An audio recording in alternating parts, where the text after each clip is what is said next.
সময় আমি তাকে কথা দিয়েছিলাম তার মাতৃহারা মেয়েটাকে আমি উচ্চশিক্ষায় শিক্ষিত করবো, যোগ্য পাত্রটাকে বিয়ে দেবো।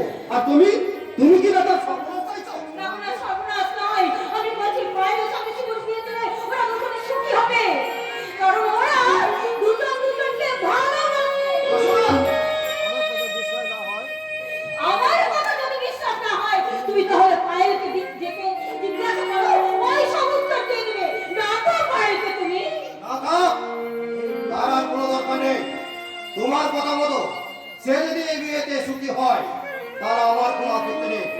তুমি বিয়ের আয়োজন করো, তবে একটা কথা, পায়েলে বাড়ির আশ্রিতা হলো তার বিয়েতে যেন জাঁকজমকের কোনো ত্রুটি না হয়। হবে না, হবে না, কোনো জাঁকজমকের ত্রুটি হবে না। তুমি আমার মনোবাঞ্ছা পূর্ণ করছো, হবে পায়েলের সাথে পূর্ণবর্তী বলতে হবে। না বাবা না, পায়েলকে এখন কিছুতেই জানানো যাবে না। সামনে ওর পরীক্ষা, পরীক্ষা শেষ হলেই পায়েলে জানতে হবে যে শিমুলের সঙ্গে পায়েলের বিয়ে।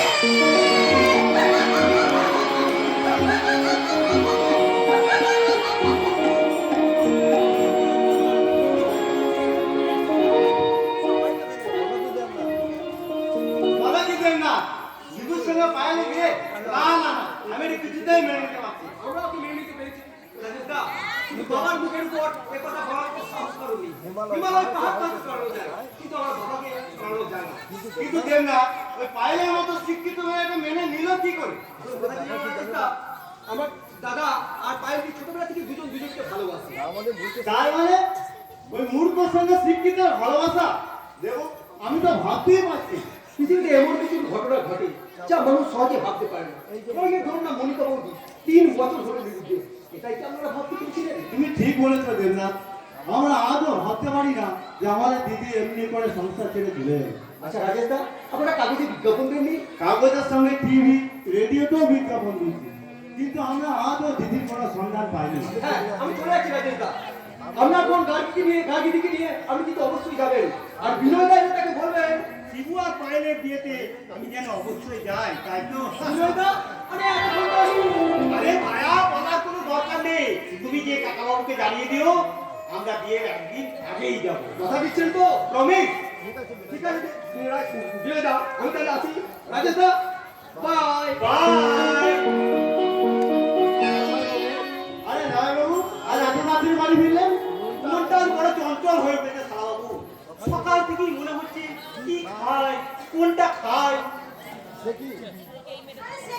আপনি বাড়িতে ঢুকে খাবো খাবো আসেন। তাহলে বলি শোনো, তোমরা নিশ্চয়ই জানো দেবনাথের বিয়েতে আমার পেট খারাপ ছিল না, আমি খেতে পারিনি। কিন্তু এখন আমার পেট ভালো আছে। ফ্যাক্টরিতে বসে যেই চন্দ্রনাথ কাকাবাবুর ফোন পেয়েছি অমনি ভাবতে শুরু করে দিয়েছি। কি জামাইবাবু? কি কি আইটেম খাবো, আরে আপনি এত করবো সেটাই ভাবছি না। ও মা, আমরা দুই ভাই বোন খাই করছি আর আপনি এখানে বসে বসে ভাবছেন, হিসাব করছেন যে আপনি কি কি খাবেন। হ্যাঁ, আসলে সেটাই তো আমি ভাবছিলাম। কারণ কাকাবাবু এমন তো, আপনি যাকে কাকাবাবু বলছেন তিনি আমার মতো একটা ক্রিমিনাল। একদম বাজে কথা বলবে না। গার্গী, তুই বল, ওই মূর্খ শিবুর সঙ্গে শিক্ষিত মেয়ে পায়েলে বিয়ে দেয় কি অনলাইন নয়? পায়েলের সঙ্গে যার বিয়ে হবে সে মূর্খ, ভেরি ব্যাড জামাইবাবু। আমি তো ভাবতেই পারছি না যে পায়েলের সামনে হবে বটবট। গার্গী, সেই বর্বর শিবুকেই কিন্তু পায়েল ভালোবাসে। How funny! Too much interesting. হ্যাঁ, আপনি ফটাফট জিনিস করবে আর মাস্টার মুখে কোয়া বেরোবে না। অথচ দুজনকে ভালোবাসে। যাবো। আপনাদের ঐতিহাসিক ইন্টারেস্টিং বিদেশে আমি কলকাতায় জোড়াদিঘি বাড়িতে যাবো। কোথায় যাচ্ছিস? কেন? বান্ধবী শর্মিলার বাড়িতে। কিন্তু এক্ষুনি যে মিস্টার ব্যানার্জি আসলেন। মিস্টার ব্যানার্জি মানে? হ্যাঁ, তিনি আমাকে নাম করা ফিল্ম প্রডিউসার এবং নারী মঙ্গল সমিতির প্রেসিডেন্ট। জানেন জামাইবাবু, কলেজে যাওয়ার পথে গার্গীকে দেখে মিস্টার ব্যানার্জি খুব পছন্দ হয়েছে। গতকাল তিনি আমার কাছে গার্গী বিয়ে প্রস্তাবও দিয়েছিলেন, আমি তাকে হ্যাঁ বলে দিয়েছি। ভুল করেছিস, তার মেয়ে বিয়ে আমি এখন করবো না। কেন করবি না? ভদ্রলোকের অনেক টাকা, বড় বাড়ি, বিদেশ গাড়ি একাধিক নারী আছে নিশ্চয়। বিনয় দা তুই তো ভুলে যাচ্ছিস যে আমি লেখাপড়া শিখেছি। আমার একটা নিজস্ব ভাবনা আছে, ইচ্ছা অনিচ্ছার ব্যাপার আছে। আর তাছাড়া আমি এখন নিজের পায়ে দাঁড়াতে চাই। তুমি ঠিকই বলেছো, আমিও তোমার সঙ্গে একমত। তাহলে বিয়ে কি হবে? বিয়ে বিয়ে ক্যান্সেল। কিন্তু আমি যে আজ রজতবাবুকে আসতে বলেছি, আমি এসে গেছি রজতবাবু। আরে আসুন আসুন mister Banerjee. Hi mister ji, how are you? I am fine, thank you. Very nice to meet you. Mister Banerjee, ইনি হলেন আমার জামাইবাবু মিস্টার বিনয় মুখার্জি। হ্যালো। নমস্কার। ওকে ওকে ওকে। এই জানেন মিস্টার মুখার্জি, এই রাজেশ বাবুর কাছ থেকে আপনার কথা এত শুনেছি যে আলাপ করতে না এসে থাকতে পারলেন না, তাই তো? এক্স্যাক্টলি। কিন্তু আমার মুখ থেকে একটা কথা শুনলে আলাপ করতে বিলাপ করতে শুরু করবে। তার মানে যে লক্ষ্যভেদের লক্ষ্যে আপনি আমার বাড়ি আসছেন, আমার ওই শালিকা গার্গী কিন্তু আপনাকে বিয়ে করবে। সে কি? আশা করি আমার কথাটা আপনি বুঝতে পেরেছেন। ওকে। রাজেশ বাবু, আমি তাহলে মিস্টার ব্যানার্জি, বিনয়ের কথা আপনি হতাশ হলেন। গার্গী আমার বোন, আমি যেমন কথা দিয়েছি এ বিয়ে হবে। ওকে ওকে ওকে। গার্গী, ওর সঙ্গে ভদ্র ব্যবহার করবি, কারণ তোর উপর আমার অনেক কিছু নির্ভর করছে। তুই যদি গোলমাল করে দিস তাহলে আমার সব প্ল্যান বানচাল হয়ে যাবে, আর এটা আমি কিছুতেই সহ্য করবো না। কথাটা মনে রাখিস। আপনি কি আমার উপর রাগ করেছেন? Certainly not. হ্যাঁ, তাহলে আপনি আমার সঙ্গে মানে তুমি কথা বলছো না কেন? আপনার সঙ্গে বলার মতো কোনো কথা আমার নেই। কেন? আমি তোমাকে বিয়ে করতে চাই, তোমার দাদার মুখ থেকে কি শোনি? হ্যাঁ, শুনেছি। শুধু শুনেছো, কিছু অনুভব করতে পারিনি। কি জিনিসটা কি বলুন তো? আসলে আমি তোমাকে ভালোবেসে ফেলেছি। বিশ্বাস করো, দূর থেকে তোমাকে দেখে আমি একবারে পাগল হয়ে গেছি। কথা দাও, আমার প্রপোজাল তুমি অ্যাকসেপ্ট করবে? বলছে হ্যাঁ রে। আমাকে একটু ভাবতে দিন, আমাকে একটু ভেবে ইচ্ছে করে দেখতে দিন। হ্যাঁ, তাহলে কবে জানতে পারবো? নিশ্চয়ই খুব তাড়াতাড়ি নয়, কারণ আজ আপনার সঙ্গে হলো আমার এক পলকে একটু দেখা। আচ্ছা, এক পলকে একটু দেখা, আরো একটু বেশি হলো অতিথি। যদি কাছে তোর পাশে বলে মনে দুটো কথা বলে, এক পলকে একটু দেখা, আরো একটু বেশি হলো অতিথি। যদি কাছে তোর পাশে বসে মনে দুটো কথা বলে,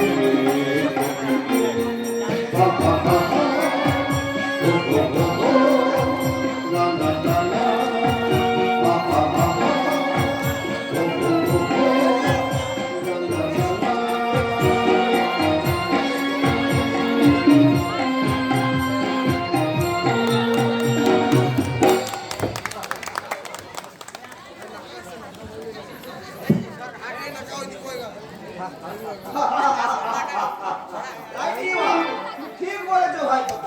তবে একটা কথা, কি করে দাদু? আপনি শিবির সঙ্গে পায়েলকে বিয়ে না দিয়ে পায়েলকে আমি বিয়ে করি। কিন্তু পায়েল তোমাকে বিয়ে করবে কেন? তুমি তো একটা পুরো ভাব। আরে আমাদের সারা থাম। 80 বছর বয়সেও 80 বছর বয়সে হলো মনটা কিন্তু আমার কাঁচা বিটে আম। বদনাম হবে যেন ওই পায়েল ছুরিকে শোনাতে চাই। কি শোনাতে যাও দাদু? বলো ছুরি, এ দেশে কথা নয়, প্রেম প্রীতির কথা। হ্যাঁ দাদু, আমাকে না তুমি কি শোনাবে দাদু?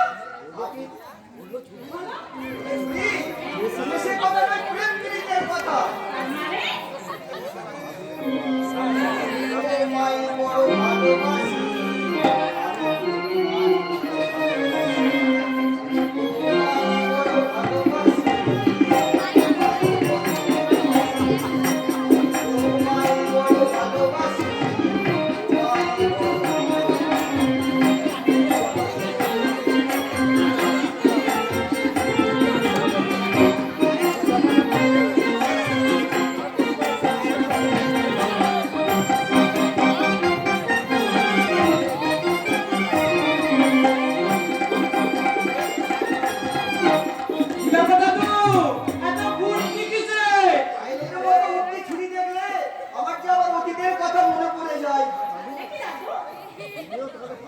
তুমিও তাকে ভালোবাসা করেছিলে?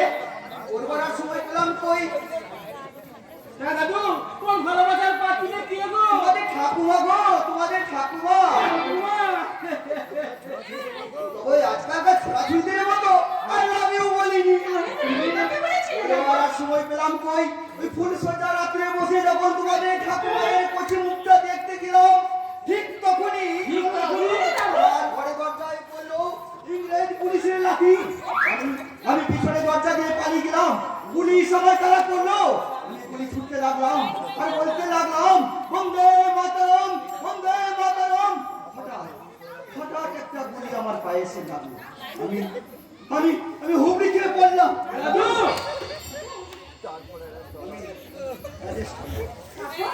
বিচারে আমার 5 বছর জেল হলো। কিন্তু মনের মধ্যে রয়ে গেল তোমাদের ঠাকুমাকে দেখার এক পলকের একটু রহস্য। ওটাই ছিল আমাদের যুগের ভালোবাসা।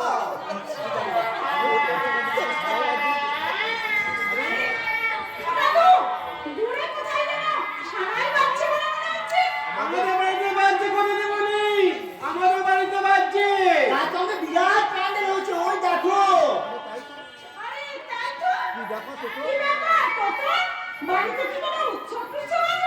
ব্যাপারটা তো বলা নিষেধ পাইনি, কারণ ব্যাপারটা টপ সিক্রেট। কি বল দাদু?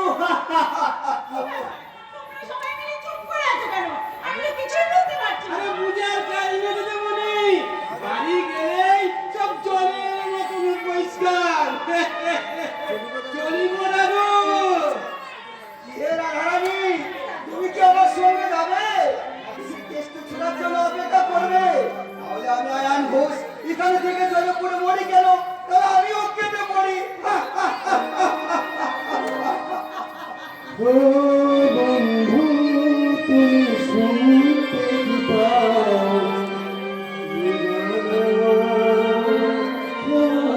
এই গানমা, এই গানমা, এই গানমা।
খুব আনন্দ ছিলাম। আচ্ছা আমার কি মনে আছে ভাই, আগে তুমি আমাকে একটা মাটি পুতুল করতে বলছিলে? হ্যাঁ করেছি, আর সেই পুতুলটার নাম দিয়েছি পায়েল। আর সেই মাটির তৈরি পুতুলকে প্রাণ প্রতিষ্ঠা করে তাকে নিয়ে আমি অনেক স্বপ্ন দেখেছি। সেই ছোটবেলায় তুমি আর আমি যে স্বপ্ন দেখতাম, হ্যাঁ কিন্তু সেই মিথ্যে স্বপ্নটা যদি সত্যি হয়ে যায় পায়েল, তার মানে তুমি চোখ, হ্যাঁ তুমি চোখ বন্ধ না করলে আমার ভীষণ লজ্জা করছে। পায়েল আমি তোমাকে ভালোবাসি, তোমাকে ছাড়া আমার কিচ্ছু ভালো লাগে না। আগামী কাল হবে তোমার সঙ্গে আমার বিয়ে।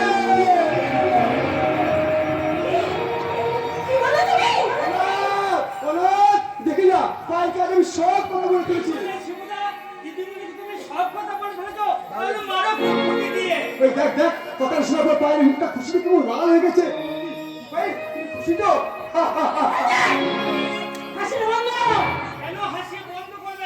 আনন্দ কথা কেউ কি মুখ গোবরা করে থাকে? তুমি জানো না দিদিমণি, ওই খুড়ি মায়ের কাছ থেকে কথাটা শোনার পর থেকে শিক্ষকটা ভালো করে ঘুমায়নি গো। কি করে ঘুমাবো বলো? ব্যাপারটা কি চারটিখানি কথা। সেই ছোট থেকে যাকে আমি ভালোবাসি আর সে হবে আমার বউ। How dare you? এই কথাটা মনে কি পারে? ও, তুমি তো আমার ইংরেজিও বোঝো না। এটা তোমার একটা বিদ্যেও নেই। তাহলে কি করে ভাবলে যে শিক্ষিত পারে লোক আর যাবে তোমার বউ? শিবুটাকে ভালো এই, এই, এই, বাড়ির পোষা কুকুর ছাগলকে মানুষ ভালোবাসে, তাই বলে তাকে বিয়ে করতে হবে? কিন্তু পারে কিসের কিন্তু? কিসের কিন্তু? আমি তোমাকে বন্ধু হিসেবে ভালোবাসি, তাই বলে তোমাকে বিয়ে করতে পারি না? তুমি কি বলছো পারে? আমাদের ভালোবাসা শুধুই বন্ধুত্বে? এই তো ক বছর আগে ওই নীল সাইডে পথ তুলতে গিয়ে তুমি জলে তলিয়ে যাচ্ছিলে, এইদিকে তোমার মনে পড়ে না? হ্যাঁ, মনে পড়ে, আমার সব জানি, আমি সব জানি। শুধু তাই নয়, ওই কলকাতা থেকে ফিরে তুমি একদিন অসুস্থ হয়ে পড়েছিলে। আর ওই সুস্থ করা কামনায় ওই শিশুটা তোমাকে সারাদিন শিমুতে হতে করেছিল, এইদিকে তোমার মনে পড়ে না? হ্যাঁ, মনে পড়ে।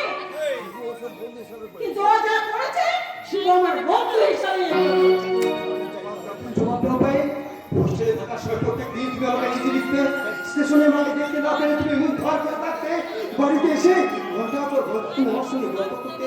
এই তো কদিন আগে পুলিশের কথা শুনে তুমি তো আমাকে বলেছিলে আমার জীবনে তুমি ছাড়া অন্য কেউ নিয়ে আসতে পারে না। এই সব কি শুধুই বন্ধুত্বে? এর মধ্যে আমার কিন্তু তোমার কোনো দুর্বলতা, আমাকে নিয়ে কোনো স্বপ্ন তোমার মনের মধ্যে কি যায়নি? তোমাকে নিয়ে? নেভার। আমি তোমাকে নিয়ে স্বপ্ন দেখা তো দূরের কথা, ছাড়া তোমার জন্য। কি বলেছেন? ঠিকই বলেছেন।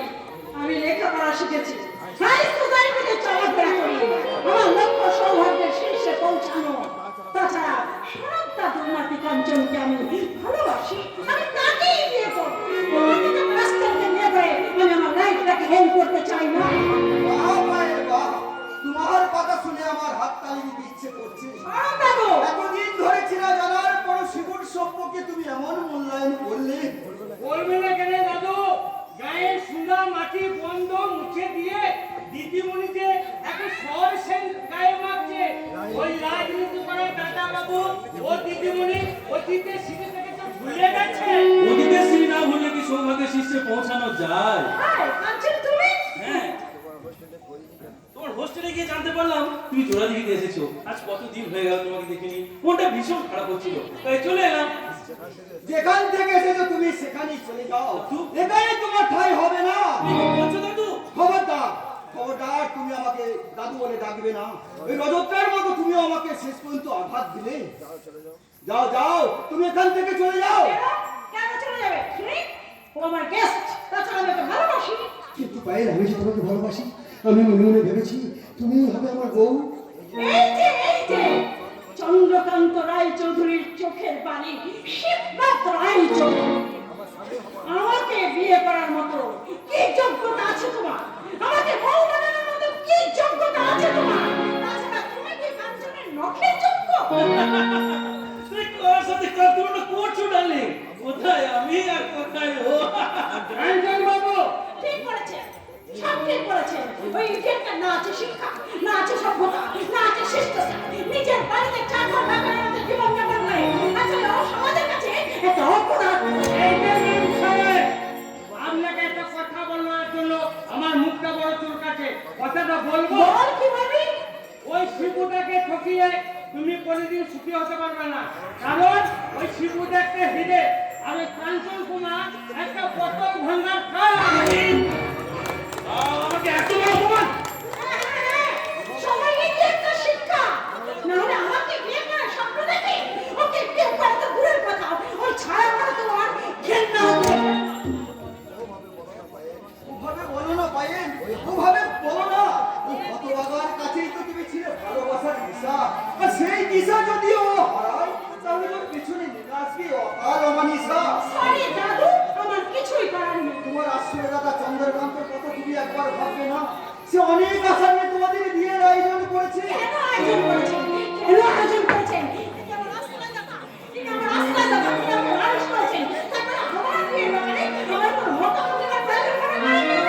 হ্যাঁ, এটা তো ভীষণ অন্যায়। আমি তো ভাবতে পারছি না কাকাবাবু এটা কি করে করলেন। ছি ছি ছি ছি ছি। ষড়যন্ত্র, ষড়যন্ত্র, এর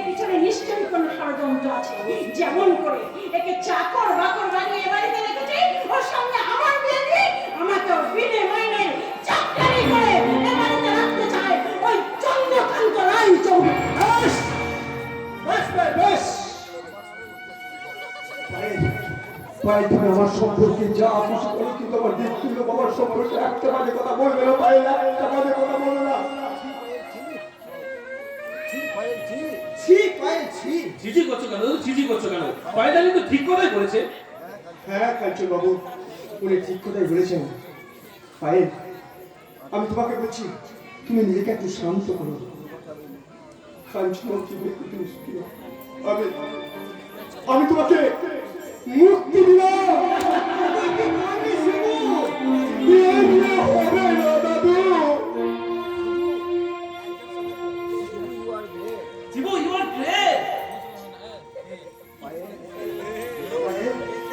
পায়েল, আজকের কথা কেউ জানে না, সবাই জানবে বিয়েটা আমি ভেঙে দিয়েছি। তুমি কাঞ্চন বাবুকে বিয়ে করে সুখী হও।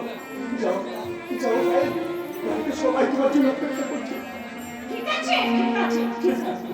পায়েলকে মুক্তি দিয়ে তুমি আমার মুশকিল আসান করে দিলে শিবু, কারণ পায়েলকে ছাড়া যে আমি এক মুহূর্তও বাঁচতে পারবো না।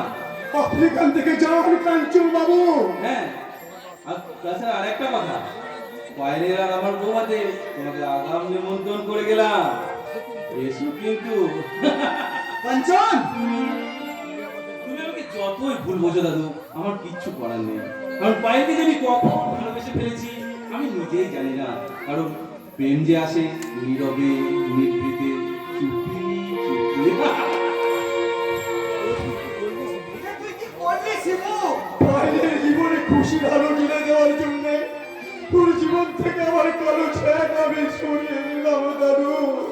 কিন্তু তোর বাবা যে তোকে ভুল বুঝবে। তবু পায়েল তো হাসতে পারবে। এটা তো অন্যায়। আমি সারা জীবন শুধু অন্যায়ের বিরুদ্ধে লড়াই করেছি, আর আজ এত বড় অন্যায় দেখে কানে শুনে আমি কি করে মেনে নেব? না না, আমি সব কথা চন্দ্রকান্তকে বলবো। না দাদু না, বাবা জানতে পারে পায়েলকে ভুল বুঝবে, সকলে তাকে ঘৃণা করবে। আমি যে পায়েলকে ভালোবাসি তার এত বড় ক্ষতি আমি কেমন করে মেনে নেব দাদু? তার চেয়ে বাবার কাছে আমি না হয় আর একটু বেশি খাওয়া হয়ে গেলাম। দাদু তুমি আমার মাথায় হাত রেখে কথা দাও দাদু। আজকের এই ঘটনার কথা তুমি কাউকে কোনোদিন বলবে না, কাউকে কোনোদিন বলবে না। ওরে দাদু ভাই, শীতলেছি পঞ্চরাত্রি দানের কথা মহাপ্রভের পদায় পদায় বড় বড় হরফে লিখা হয়েছিল, কিন্তু তোর এই মহাদানের কথা কোন কাব্যে লেখা হবে রে দাদু ভাই? কোন কাব্যে লেখা হবে? কোন কাব্যে?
শুধু তোমার জন্য, শুধু তোমার জন্য যশোদা ওই আজকেটা এতখানি বার বেরিয়েছে। তা না হলে কোন সাহসে বলে যে ও পায়েলকে বিয়ে করবে না? দাদা যদি পায়েলকে ভালোই বাসে, তাহলে এই কি তার ভালোবাসার নমুনা? না সন্ধ্যা আমি এই কথা বলিনি মা। আর মাত্র 24 ঘন্টা পর বিয়ে লগ্ন, আর সেই লগ্নে যদি পায়েল দিয়ে বিয়ে না হয় তাহলে কি বাবার সম্মান থাকবে? থাকবে না। থাকবে না। এই অঞ্চলে সবাই আমার দিকে আঙুল বাড়িয়ে বলবে নিজের মেয়ে নয় বলে চন্দ্রকান্ত পায়েলের এত বড় ক্ষতি করে দিয়েছে। তখন এই মান সম্মান এই অপমান আমি কোথায় রাখবো যশোদা? আমি তো ভাবতেই পারছি না সেই রাজকীয়টা এই রায়চৌধুরী বাড়ির সন্তান। তুমি কি তাকে কোনোদিন সন্তানের মর্যাদা দিয়েছো? তুমি কি তার সঙ্গে ভালো করে কথা বলেছো? না বলনি। তার দিকে ফিরেও তাকাওনি। তুমি যদি ছোট্টবেলা থেকে একটু স্নেহ ভালোবাসা মায়া মমতা দিতে তাহলে আজকে এই অঘটনটা ঘটতো না। আমো অনেক হয়েছে, তোমাকে আর ওর হয়ে ছাপাই গাইতে হবে না। কিন্তু এখন কি হয় বাবা? কথাটা শোনার পর থেকে পায়েল দিকে খুবই খুবই কাঁদছে। হ্যাঁ বাবা, আর আজকে লোকে যদি পায়েলে বিয়ে না হয় তাহলে পায়েলে লজ্জা কষ্ট হবে।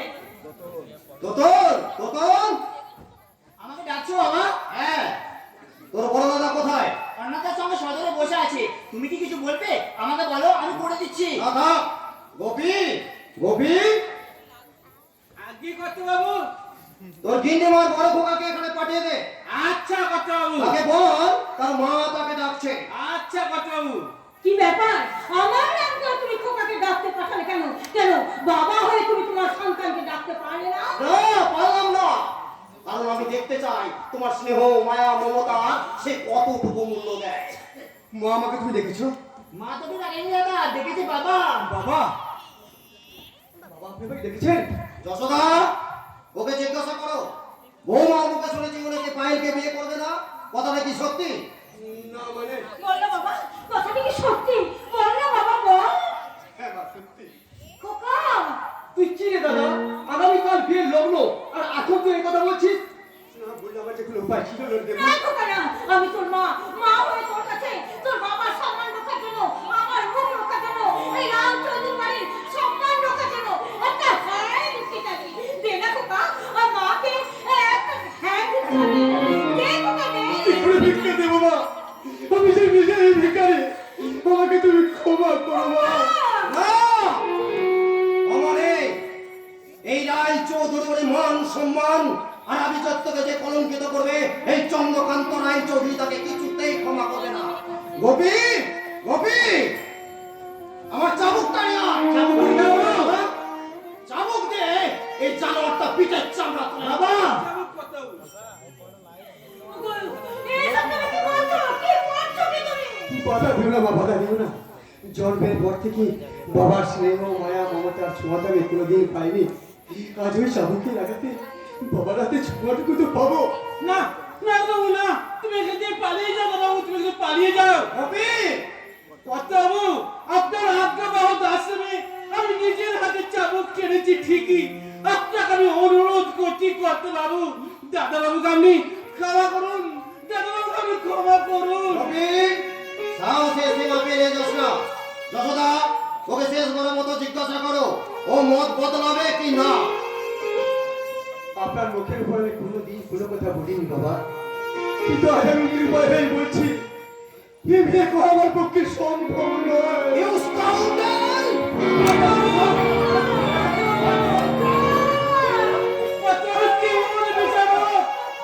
আপনার আইনে শুধু শাস্তির কথা লেখা আছে কত বাবু, ক্ষমার কথা লেখা নেই কত বাবু, ক্ষমার কথা লেখা নেই। গঙ্গা, যেখান থেকে পারো যেমন করে পারো আজকের মধ্যে ভালো পাত্রের সন্ধান করো। কালকে লগ্নে আমি পায়েলের বিয়ে দিতে চাই। বাবা, বলছি আমার দাদা কাঞ্চন তো রয়েছে, আপনি যদি মত দেন তাহলে। পায়েল যদি এই বিয়েতে রাজি থাকে তাহলে আমার কোনো আপত্তি নেই। তুমি পায়েলের মতামত নাও। আপনি কোনো চিন্তা করবেন না, আমি এখনই পায়ের দিকে জিজ্ঞাসা করছি। যশোদা আমি চাই না এই বাড়ির অন্য মহলে কোনো জানোয়ার বাস করুক, ওকে তুমি বাইরের মহলে চলে যেতে বলো। আর হ্যাঁ আগামীকাল পায়েলের বিয়ের ভোজটা ও যেন পেট পুড়ে খেয়ে যায়। তোমার আদরের খোকাকে বলে দাও মা, শুধু ভোজ খেলেই চলবে না, বিয়ে বাড়ির একটু কথা খেলতে হবে, প্রতিদিনই হাত ধোয়া জল দিতে হবে, এমনকি তাদের কাজ হয়ে যেতে হবে। শোনা, এটা কি বলছিস? ঠিকই বলছি। এই তো দাদা, আমি জীবনে মা হয়ে তোর কাছে কোনোদিন কিছু চাইনি, কিন্তু আজ আমি তোর কাছে একটা হ্যাঁ ভিক্ষা চাইলাম, তাও দিতে পারি না। বল কেন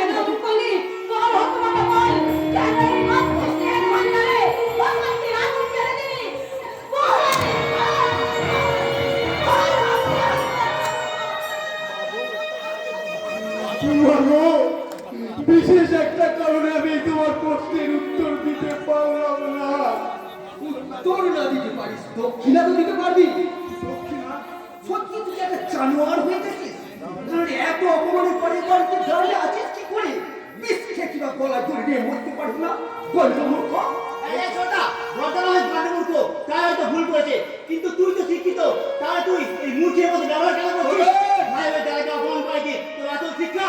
ওর জন্য তুই নিজের দ্বারাকে অপমান করছিস? এই রাস্তা তুই আমার দেখানি শ্রদ্ধা, ভাইয়ের দ্বারা যদি অপমান করতে পারিস, তাহলে আমিও কোনো অন্যায় করছি না। কি? ওই সৎ কথার জন্য তোর এত দরদ? কারণ বর্তমান মানুষ তোর মতো অমানুষ নয়। কি? এত বড় কথা? ওই সৎ কথা কি আমি ছন্দাকে বলবো? আর ছন্দা বলে বাবাকে? কখন তুই বুঝবি আমাকে চটিয়ে তুই কত বড় করলি তো বল যে বুঝে? ছোট বড় ছাত্র আদা, ও একটা মেনেমুখো পুরুষ, বইয়ের কথায় ওঠে আর বসে। আমি ওকে ভয় খাই না, কিন্তু ওটা তুই ছোটার কথা কোনো প্রতিবাদ করলি না কেন? কি করে প্রতিবাদ করবো রে তোর? আচ্ছা আমি নিজেই অপরাধী। না বাবা, তুই অপরাধী নয়। আমার ধারণা এর পিছনে নিশ্চয়ই কোনো কারণ আছে। না না কোনো কারণ নেই রে তোর, কোনো কারণ নেই। তুই চাপাইতে চাইলেও আমি কিন্তু খুঁজে বের করবো, কারণ আমার সন্দেহ তুই কাকে সন্দেহ করছিস তোর? একটা অদৃষ্ট হাতকে যার ইশারায় তুই পায়ের দিক থামি না হয়ে আসামিতে পরিণত হলি, একটা নিষ্পাপ আসামি।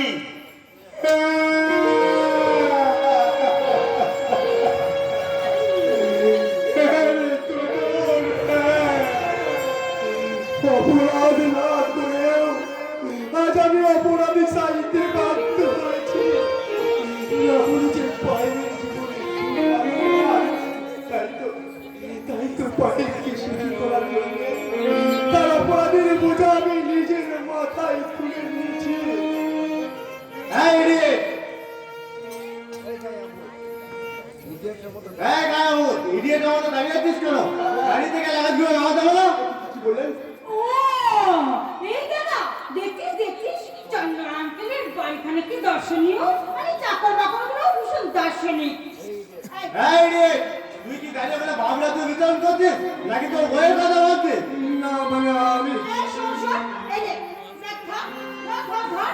আর আমি না ওর গেস্ট হাউসে যাচ্ছি, আমার জন্য এক কাপ গরম গরম কফি বানিয়ে দিস। বিকেলবেলায় গরম কফি না খেলে আমার আবার মাথা ভীষণ ঘুরে যায়। আর শোন, গাড়ি থেকে নাড়িগুলো নামানোর সময় না আমার মেকআপ বক্সটা নামিয়ে দিস। বাই দাদা। আচ্ছা উনি আমাকে কি নামাতে বললেন? ও স্ক্রিপ্ট! এই সামান্য ইংরেজিটা মনে হলো না? মেকআপ বক্স মানে হচ্ছে সাজগোজের বাক্স। ওই বাক্সটা গেস্ট হাউসে নিয়ে যাও। ও বুঝেছি। এই 20 টাকা রাখো। আপনি আমার টাকা দিচ্ছেন কেন? আরে বাবা, তুই আমাদের লাগেজ বলছো, তার জন্য তোকে বক্সি দিলাম। এই যে স্যার, আপনার ওই দামি রুমাল দিয়ে ওর পায়ের জুতোটা বেশ ভালো করে পরিষ্কার করে দিন। কি হলো? পরিষ্কার করে দিন।